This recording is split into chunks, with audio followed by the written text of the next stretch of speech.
Hey everybody, KC0 Tom here. The search for the perfect desoldering station continues. This is getting pretty bad. We found kind of what I was looking for, and we'll give it a shot here. I've been playing around on some old boards again. This TiVo power supply board is about, not going to be much parts left to it by the time we get done with these couple of product reviews. What we have here is an XYTRONIC desoldering station. What's kind of neat about this guy is, set that off to the side, it's a solder pencil, but it's got a hole in the center and it's got a vacuum pump. So when you get the solder molten, you hit the button on the trigger, activates the vacuum pump, and there's a filter in here. It connects the solder balls so you don't get solder balls running through your vacuum pump. And it'll actually draw out the solder from the board. It's kind of fun. And again, like any pencil soldering or gun soldering, you need a little solder to help conduct the heat, because the amount of solder they're putting on these circuit boards are bare minimum. And there's a couple products out there I refuse to buy because they put not enough solder, and what happens over time, the flexing in the boards will cause the solder connections to crack, and then you got intermittent problems, and they're so much fun to work with. We won't talk about Mitsubishi TVs or Magnavox TVs or some Sony TVs. When I was working over in Rochester, Minnesota at a shop, one of the first things the old guy during the shop says, when a TV comes in, sit down, spend 5 minutes, and resolder everything on the board. And a lot of times that took care of the intermittent problem the customer was complaining about. But what we got here is the station. I had to buy an extra tip. I got this from an operator in Austin. He wasn't using it anymore, so I picked it up for a few bucks off of him.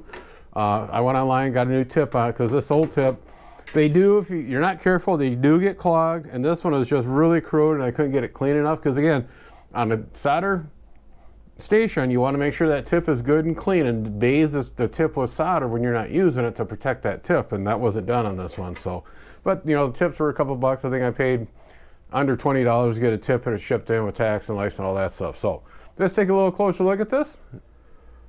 On the unit itself, it's pretty well straightforward. You got the power switch here, readout of the tip, you got temperature in Celsius or Fahrenheit, and you can also select what your setting is. And again, we'll go to 800, we'll just crank the deal up.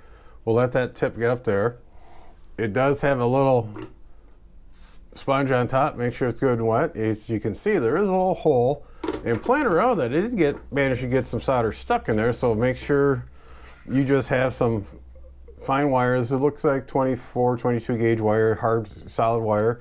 What you do is when this heats up to temp, you just kind of slide this in and out of the hole to knock off any solder in case you got it plugged.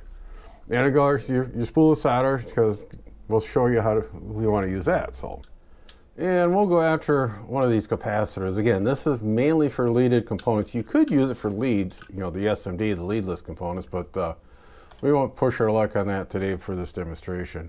So we got this cap here, we got these two leads going through there. So we'll take our deal, the solder pencil, and I want to just put a little dab of solder so it builds it up a little bit. And so we'll get it on that. And yep, I'm holding it wrong, the trigger's in the wrong spot, so we'll go back again.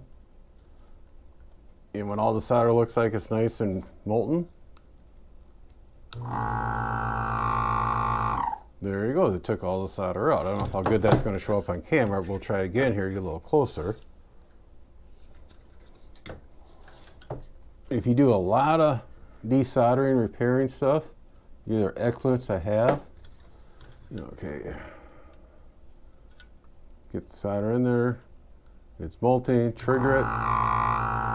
And it's always a good idea to rock the component when you do that, and ta-da! The little glue on the side. We got it out. And as you can see a little better here, how much that top is mushroomed up. So we'll go after another one. We'll play around with the lighting and see what we can do. Okay, the next victim we're going after are these two solder connections here. Another capacitor. So make sure we're holding. I should have cut the wires off this power supply, but I want to make it realistic. So, we'll get a little solder on it. Get nice solder. Once everything's all nice and molten, we'll trigger it. And you can see how good it desoldered everything, and wiggle the component. You can see one leg is free.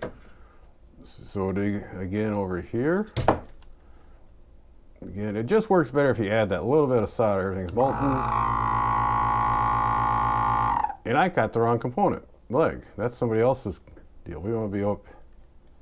Come on, I lost him. There he is. Nope, that was the right one. We'll just add a little more heat to that.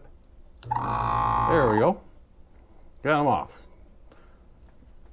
And this guy, he's a little flatter, but he's starting to probably dome here in a little bit if we took this out of use. So again, we can try one of these surface mounts. Just out of, the board is bad. We're not going to reuse this board. Again, we get a little solder on it.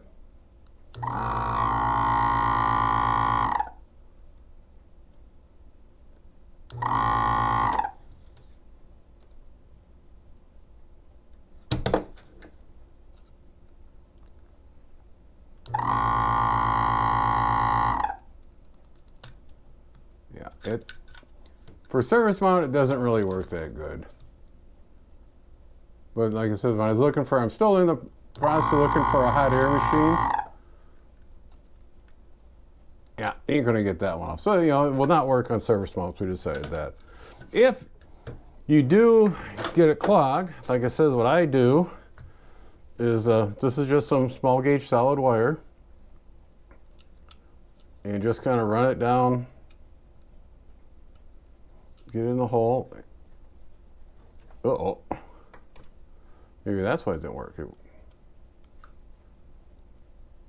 There we go. Knock out the deal and just kind of clamp like a ramrod on your rifle. Anyway, there we go. You can do it. It's just the little set timer on there. It runs the vacuum. Not too bad. It works real good.